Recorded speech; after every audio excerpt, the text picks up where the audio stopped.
They look at you differently than they do everybody else. Yes, sir. Let me say it louder for my chosen ones in the back. Listen, family, they look at you differently than they do everybody else. And it shows. All right. I need somebody to drop in the comments and say, I left the world behind. Yes, sir. Make sure you drop in the comments, family, and say I left the world behind, right? And the reason why I say this, y'all, is because most chosen ones, of course, we are from this world and we may be in this world, but I can guarantee you we are not of this world, all right? Which means we think different, we move different, we act different through our intelligence, the natural glow that we have, our spiritual glow, the way that we decide to navigate, how we problem solve, all right? How we handle people, how we handle issues, our intelligence. It's just so many different things about a true chosen one that stands out, and it makes people look at them differently from their relationships. More people tend to trust these type of individuals. Okay, most people tend to cherish their loyalty. Most people tend to pay attention to how they handle other individuals. Family, it's obvious that people look at you differently. They know that it's something about you, and it's because you carry something that most people don't carry. Okay, if you take a sterling silver chain, and take the diamond chain, the glitz and glamour, and let's just say it's real diamonds too, right? Which is going to get the most, attention? It's going to be that diamond chain. Sterling silver is respected, don't get me wrong, but it don't stand out like this real glistening diamond. All right, family, you are a glistening diamond. I need you to understand this. You're that golden goose on your job, in the relationship, in the family. You're the golden goose, and although you are perceived this way, which allows a lot of people to respect you, appreciate you, love you, celebrate you, all right, there's a lot of people who reject you, don't accept you, tolerate you, can't stand you because of how you are looked at amongst so many different people, all right? You are revered for you being this type of individual. So people look at you differently. There are standards that people hold you to where they won't even allow you to be human sometimes. They won't allow you to break the rules when you need to break the rules sometime. All right. And then there's some people who say, hey, man, you just do you. Whether you got to break the rules, all right, for the betterment of yourself or this company or for what we have going on, use your creativity. Some people give you that freedom and hold you to a regular standard to where they know that you're going to do something not just spontaneous, but something great. And they'll appreciate it. But like I said, some people don't want you to make no mistakes. Some people hold you to a standard to where they act like you're not imperfect, all right, simply because of what you carry. And so you have to be very, very precious with this gift and understand the gift that you have, okay? They look at you differently than everybody else. And we're going to talk about it within this video. But first thing is first, y'all. Y'all make sure y'all leave a thumbs up on this video as well as subscribe to the channel. Yes, sir. Not only that, y'all, but y'all be sure to ring my bell so you can be notified after every single video I post. What y'all got going on, how you doing, what you ate today. I'm all in your business. For me, y'all know I got to say it for the record. I was on my Reno Speaks Riches channel earlier, and I said what I ate, but I'll let y'all know on here. I had the Chipotle bowl, but not from Chipotle. I had it homemade, right? So I had the brown rice, the street corn, I had the lettuce, I had the green salsa. I had my chicken seasoned up, you know what I'm saying? I had the Monterey Jack cheese, you follow me? Some black beans. Yeah, that's pretty much conclusive. Yeah, that's everything. And the pico de gallo, that's what I had, right? But anyway, y'all, that was my dinner for the day. As y'all can see a later post, right? But I had to take care of some business today. And of course, fam, I did my first video on the first channel. So here we are. Y'all see it, right? But we're going to get directly into this banger. Number one, y'all, first thing is first, you have a decreed future, all right? You have a decreed future. So, family, when people look at you differently than everybody else, it's because they can see something in you that sometimes, I'm not saying all the time, but sometimes you can't even see in yourself, all right? People look at you for who you're going to become, not for where you are. All right. They're looking at your intelligence. They're looking at your gift, your creativity. They're looking at how crafty you are. All right. They're looking at how talented you are. And they know that you're not going to be here with them in this dead end job your entire life. All right. I don't care about the age. I don't care about how young or how old. When you have a decreed future, you got a decreed future. They can't stop it. All right. Going right back to the job, where most people are pretty much stuck. When they see you, they automatically know that, okay, this person's not going to be here.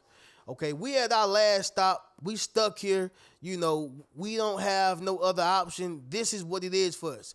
But when they look at you, like I said, no matter what age, how young, how old, when they see you, they know that you have a future. They know that you are decreed to go somewhere. They understand that something has already been written for you. Somebody drop that down below in the comments. It's already written. And so people are going to look at you different than they do everybody else. I didn't say you won't get no persecution.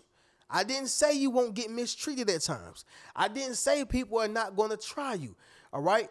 But I need you to understand something. You're not created the same. No, I'm not saying you're a superior.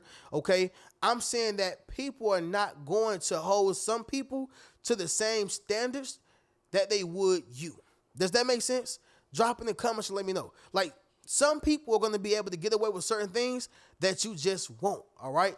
Some celebrities, I'm sure, want to go into Target and eat potato chips or just be a regular person. Guess what? They can't. They're not created the same. Number 2, your mind is different. All right. Your mind is different. This right here is important, especially when it comes to the dating world today, okay, because you got 2 types of people today, right? You got the hyper masculinity boys out here, and you got the hyper femininity girls out here, all right? Now, in actuality, these are women and men, but what I'm trying to get y'all to understand is when it comes to a hyper masculinity man, most times he has a chauvinist mindset, right? And when it comes to a hyper feminist woman, she's more so of a feminist, right? Or a misandrist, okay? And when you look at this, and again, y'all, this is my example, but when you look at this, this is pretty much the modern mindset, which means their mind is not different. You thinking like everybody else. You thinking that every man is better than every woman. You thinking that every woman is better than every man. But when you meet that one who says, no, I believe in a partnership, who says, no, I believe in God's covenant, who says, no, I believe in following my man when he is qualified to lead, all right, who says, I believe in providing, protecting, and cultivating and teaching my unit and my family. I believe in, as a woman, not only doing my duties, but being able to be a helper and bringing abundance, wealth, love, bringing all that I can to the table as a woman without complaints. All right. When you find 2 people who says, I want to do a partnership, their mind different. Yeah, their mind is different, which means people are going to look at them differently than they do everybody else. Just my example, y'all. But I want y'all to understand something. When you're not thinking like everybody else, that gets you looked at differently than everybody else. All right. So whether this is your relationship views, your religious views, your spiritual views, your views on the Power Show by 50 Cent, I don't care what it is, y'all. When you think differently than everybody else, then people are going to look at you differently, and they're going to hold you to a standard. They're going to hold you to on a pedestal. All right. And again, you're going to have people who love you and people who hate you for that exact reason. But they're going to look at you differently because of your mind. Somebody drop in the comments and say, my mind is different. All right. Make sure you drop in the comments, family, and say, my mind is different. Number 3, most people will never experience someone like you in their lifetime. All right. Most people will never experience someone like you in their lifetime. Let's use an analogy real quick, right? Y'all remember on the movie Brown Sugar when Sanaa Lathan, and Taye Diggs were pretty much friends. all right, best friends at that, but they still had lives outside of one another. He ended up getting married and she got engaged to a guy, but they couldn't because they was in love with one another, right? That's the movie Brown Sugar. And so at the very end, they said this in the beginning too, but they highlighted it at the very end. Tay Diggs asked her, he said, when did you first fall in love with hip hop, right? And she said, from the very first day I met hip hop, or the very first day I seen hip hop, right? Hip hop was analogized to say that it was Tay Diggs, okay? They had that in common, and the metaphor for what they shared, which was love, was hip hop. So when did you fall in love with me? Or when did you fall in love with hip hop? From the very first day I met you, all right? Reno, what are you talking about right now? Some people would never get to experience that feeling. Some people would die, all right, off this planet not experiencing love. Again, y'all, this is just an example, all right? Somebody gonna say, Reno, I don't need love. I don't care about love. Listen, y'all, it's just an example. That's it. But the point is, y'all, is that most people will never experience someone like yourself in their lifetime, such as love. Very similar, y'all. Some people will never experience somebody who's as cool as you. Never experience somebody who is as loyal as you. Never experience somebody who gives as much love as you. All right? The list goes on. But some people will never experience you. That's why they look at you differently. Now, whether they mistreat you, mishandle you, or treat you right and handle you right, it's all on them. But I guarantee you they look at you different. They know, yeah. A man knows when he's dealing with a hoe, and a man knows when he's dealing with a lady, all right? He knows this. He gonna look at the lady differently. Whether he treat her right or not, he know what he got. You get what I'm saying? And so that's the same thing with this right here, y'all, all right? Most people will never experience someone like you in their lifetime, okay? Number 4, y'all, you don't follow the crowd, okay? You don't follow the crowd. This right here is actually a big turnoff for women and men, right? When you're following the crowd, okay? You don't have a mind of your own. You don't have plans of your own. You don't want to build your own type of house. You don't want to do your own career. You don't have opposing thoughts to what social media is thinking about and saying and projecting into the media. You don't have nothing of your own. When you don't follow the crowd, that is automatically attractive and it draws people into you, okay? So let's just talk about it. A coach who mentors a kid with potential, he sees something in that kid. What gives the kid potential? Listening, being obedient, not being so far off the hinge. I'm not saying that troubled kids cannot be mentored, loved, or even, saved. I'm not saying that. But if their environment is messed up, if they are already so far gone, it's going to be difficult to get that child because they already have a grown man's mentality, not from a mature standpoint, but from a standpoint of, hey, I'm going to do what I want to do and can't nobody save me, right? When a mentor or when a coach decides to mentor a kid who has that potential, it's because he know that kid or she know that kid listens, all right? At least somewhat. They know that kid, wants love, wants to do right. They got that potential. What happens? They look at them differently from the other kids. We know who troubled kids are. We know the baby's kids. We know when the kids are not able to be saved.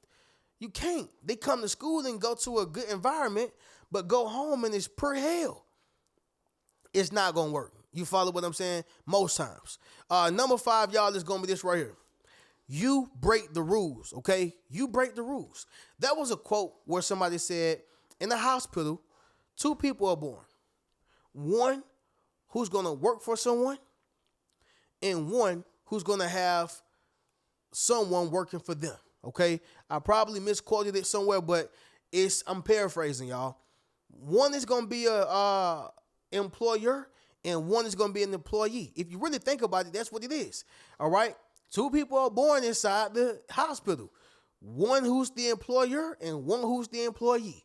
Reno, what are you saying right now? The worker and the employer are looked at totally different.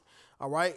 The worker is a person who followed the rules. If you are a hard worker, by the way, and by the way, I'm a hard worker too, right? But if you are a hard worker, I'm not saying you did anything wrong, all right? But I have to be honest. When you are a hard worker, you're only going to get what the system has promised you, which is nothing, okay? The system says if you follow this, guess what? You're going to get you a job. You're going to be in these parameters. And these days, a regular job ain't even enough. You got to work 2-3 jobs just to keep your head above water, especially with the inflation that's going on, the cost of living that's going sky high. All right. It takes 2 incomes at this point these days. Right. But anyway, if you follow the rules of the employee or of the system, you're going to get what the system promised the employee. Nothing. All right. No freedom, no life. All you're going to do is work, barely can see your family. You're depressed. You're not happy. Okay? Guess what? The employer gets what the system did not promise him. He gets much more than what the system offered. Why? Because the system was designed for you to fail. All right? If you break the rules, then you're playing by the different set of, you're playing on a whole nother playing field. If you break the rules, you're no longer playing within the systematic rules that were set for you. You on a whole nother playing field. You got checkers, you have chess. These are 2 different games. I don't play by the rules of checkers. I play by the rules of chess. Are y'all hearing what I'm saying? So when you break the rules, the rewards are much bigger. The rewards are much larger. And that is why people look at you differently. Just like the worker and the employer. The employer gets more respect. The employer gets more reverence. The employer gets more recognition. Even if they kissing the employer behind, guess what? In front of my face, you my best friend. Behind my back, hey, you may not like me so much, but I get looked at differently than the employee. Once again, y'all, I'm not saying that the employee is bad. I'm not saying that the employee is terrible. I'm saying that the employee has a what we call it a ceiling. Okay, the employer don't have a ceiling. They can keep going as far as they want to. All right, they control their narrative. But the point is, y'all, when you break the rules, you are looked at differently than everybody else. All right, everybody who follow the rules, they get what everybody get, okay? Therefore, you're not looked at as special. But when you break them rules, you looked at as the golden goose, all right? But anyway, y'all, we'll go ahead and do a recap, and then we'll conclude this video. Number 1, y'all, you have a decreed future. Number 2, your mind is different. Number 3, most people will never experience someone like you in their lifetime. Number 4, you don't follow the crowd. And number 5, y'all, you break the rules, okay? With that being said, fam, get you a Yes Sir t-shirt, Yes Sir hoodie, book a one-on-one session with your boy, and you can check out any one of my books. Catch y'all in the next one. Keep a rich mentality. Peace.